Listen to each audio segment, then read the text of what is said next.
Something has shifted in a major way in the country. To dismiss with immediate effect all the cabinet. But before we get into all that, let me give you a very short history of Kenya and that of William Ruto. Kenya as a nation has had quite a rough journey politically. On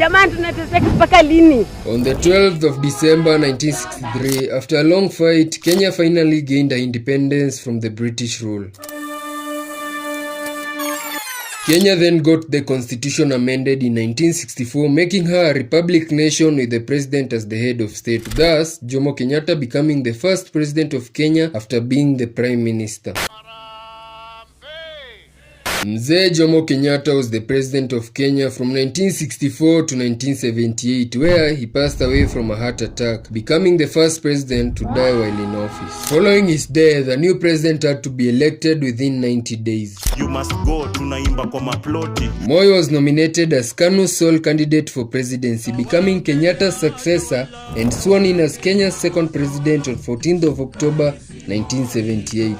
Daniel Toroitich Arap Moi was the president of Kenya from 1978 to 2002, a 24-year reign by President Moi. He especially became popular for his free school milk, maziwa ya Nyayo. However, on 1st August 1982, Air Force personnel and university students attempted a coup to remove Moi from power. It failed, leaving over 100 soldiers and 200 civilians killed. Leo asubuhi 12 people arrested, tried, hanged, and buried in Committee Maximum Security Prison for treason. The former vice president of Jomo Kenyatta's government, Oginga Odinga, and son Raila Odinga were also charged with financing the coup, and they were detained at Nyayo torture chambers. Under his rule, President Moi embraced the one-party rule inherited from Jomo Kenyatta's government. He was not open to a democratic rule.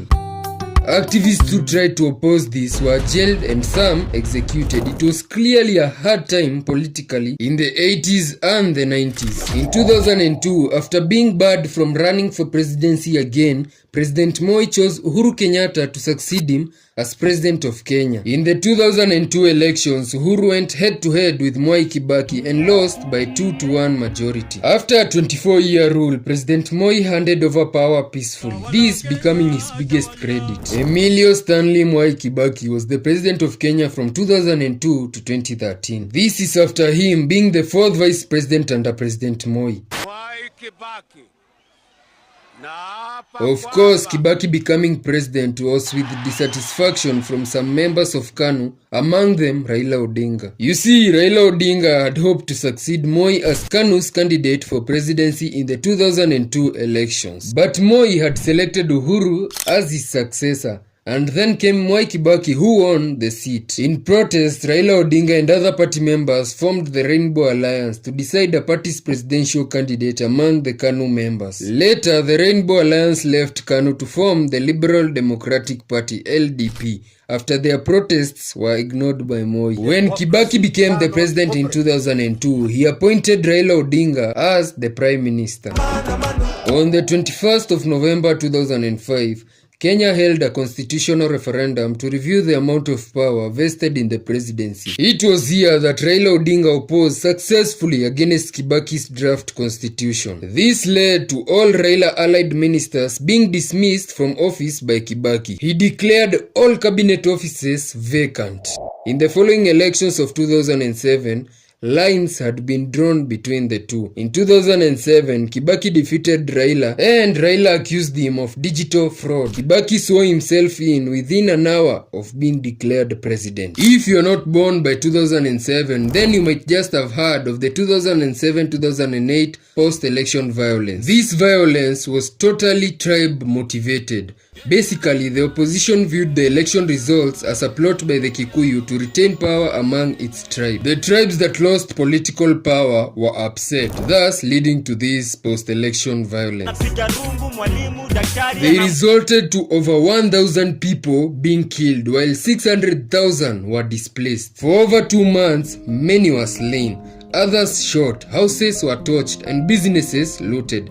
It was the worst time for Kenya. It was so bad that international government had to intervene in order to restore peace to the country. This was done through mediation by the United Nations Secretary General Kofi Annan. In February of 2008, a power-sharing agreement was signed between Mwai Kibaki and Raila Odinga, with Kibaki remaining president and Raila becoming prime minister. This impacted the country significantly as the GDP picked up and many sectors of the economy were recovered from total collapse. President Kibaki was an economist and he did much for Kenya, including the completion of the Thika Superhighway.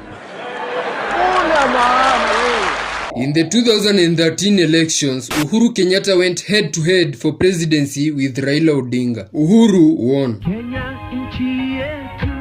Uhuru Kenyatta was the president of Kenya from 2013 to 2022. This was during the Uhuruto era and Jubilee coalition. Uhuru's TNA and Ruto's UDA had come together to form the Jubilee coalition. Against them was the National Super Alliance, the NASA, which included many other parties. Uhuruto bond was an effect of the late 2010s Ocampo 6 by the ICC. The six were alleged suspects of the 2007-2008 post-election violence. They were accused of funding and inciting the violence. And in the wake of the accusations, Uhuruto was formed and in 2013 won the elections.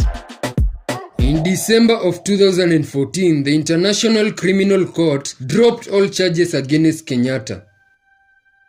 On the 8th of August 2017, Uhuru Kenyatta was re-elected with more than 54% of votes, beating Raila Odinga. He still had William Ruto as his vice president. However, in a turn of events, Kenyatta's re-election was announced null and void. This was by the Supreme Court on the 1st of September. A new election was ordered, which was to be held within 60 days. The ruling was due to a petition that Raila Odinga's NASA had filed to the court. These petitions alleged that the results had been rigged and therefore should be nullified. The 60 days were done, but on the 10th of October 2017, Raila Odinga withdrew from the election rerun. However, on the 26th, the elections went ahead as planned, with Kenyatta winning with 98% of the votes. After this, Raila Odinga announced and saw himself as the people's president. This led to a wave of protests from time to time throughout the country to oppose Uhuru's government. On the 9th of March 2018, Uhuru Kenyatta agreed to a truce with the opposition leader Raila Odinga. William Ruto felt left out and addressed the matter openly that he did not support the handshake as he was not included. Uhuru Kenyatta backed his longtime rival Raila Odinga to succeed him as president. Raila Odinga was against William Ruto in the 2022 elections. William Ruto campaigned heavily all over the country with the famous hustler bottom-up narrative. After the 2022 elections, William Ruto was declared the winner and president of Kenya. William Samoei Ruto was the president of Kenya from 2022 to date. With the hustler bottom-up narrative, common wananchi viewed William Ruto as the ray of hope. But as soon as he got into office, they felt like he forgot about them, his fellow hustlers. Mini hustler walai misi bola.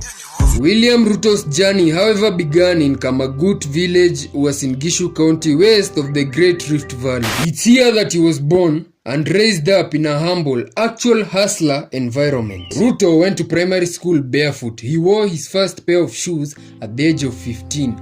His primary education was at Kamagut Primary School. Then he joined Wareng Secondary School, followed by Kapsabet Boys High School for his A-levels. Later, Ruto joined the University of Nairobi UON, where he graduated with a Bachelor of Science in Botany and Zoology in 1990. It was during his time in the university that he cultivated his friendship with the Kenya's second president and tribesman Daniel Arap Moi. In a past interview, he stated that his political journey started as an accident. It was in 1992 when Ruto came to the KICC, which was the headquarters of the ruling party KANU, looking for internship. He became a member of the Youth for KANU 92 movement, also known as the YK 92 movement, which campaigned for President Daniel Arap Moi during Kenya's first multi-party elections in 1992. This propelled William Ruto into politics. It is here that his organizational and auditory skills were discovered, and he learned the ropes of the Kenya politics. his appetite for elective politics was ignited.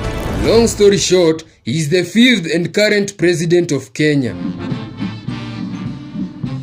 Now back to this year 2024 in June, when the youth of Kenya, also being termed as the Gen Zs, got to the streets to protest against the Finance Bill 2024, it's because they felt that this bill would be totally ionic coming from their hustler leader. They felt unheard and unconsidered in the making of the bill. Just as recent as Friday the 5th July this year, while on an engagement with the youth on X Space, William Ruto faced tough questions from the youth. I would want to talk about the arrogance that is in your government. But at least, unlike any other past president of Kenya, he joined the space and listened to their demands and opinions. I have heard you, and I have heard the many Kenyans who have talked. This was triggered by the anti-tax protests that had been going on all over the country. Hawa vijana hustler wamesema stop. Wasikilize tu. During this engagement, Kenyans openly expressed issues that affect them directly, such as unemployment, dissatisfaction with corrupt and arrogant leaders in William Ruto's government, and police misconduct and brutality that led to dozens of deaths. So can we just match the word with the action? This space engagement lasted for 3 hours and had over 100,000 people listening through. President Ruto pledged to implement key reforms that aimed at improving service delivery to Kenyans. Although I have to give it to them, the audacity and courage of some of the youth speakers was on another level. I think I should address you as Baba Shalin. They did not hide their anger and displeasure on a section of leaders in Ruto's government. The leader of majority in parliament, Kimani Ichung'wah. The Gen Z anti-tax protests have been non-tribal and had no leader, and was led with the mission to reject the Finance Bill 2024. My last video was about those protests, so for that, check out the link down in the description of this video. The most recent and surprising thing yet, something that Kenyans are really happy about, on the 11th of July 2024, President Ruto held a press conference in which he dissolved his whole cabinet, leaving himself, the deputy president and the prime CS. Decided to dismiss with immediate effect all the cabinet secretaries and attorney general. This was a tough call that he has made and hopefully will help him run his government with the public's interest at heart. This is a similar move to Kibaki's in the year 2005. Please share your comment about what you think of the state of the nation right now.